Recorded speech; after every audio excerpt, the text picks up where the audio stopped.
আসসালামু আলাইকুম। আজকে দুপুরে আমি লাউ দিয়ে বাটা মাছ রান্না করছি।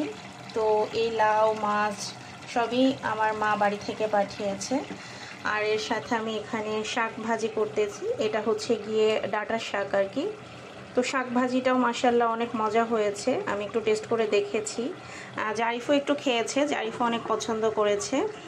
আর এই শাক ভাজিটা আমার আসলে ভীষণ খেতে ইচ্ছা করতেছিল, তো আজকে সেই ইচ্ছাটাও পূরণ হয়ে গেল। আর এখানে আমি আজকে লাউয়ের তরকারিতে ধনিয়া পাতা অ্যাড করেছি। এই ধনিয়া পাতাটাও মা বাড়ি থেকে পাঠিয়েছে। আর আমি আসলে তরকারিতে ধনিয়া পাতা খুব একটা পছন্দ করি না, কিছু কিছু তরকারিতে পছন্দ করি। তো আমার তিনি যেহেতু ধনিয়া পাতা ভীষণ পছন্দ করে, তাই ভাবলাম যে আজকে তরকারিতে ধনিয়া পাতা দিই আর কি। আর আজকে আমি আসলে তরকারিটা কাঁচামরিচ দিয়ে রান্না করছি, তাই কালারটা এরকম এসেছে।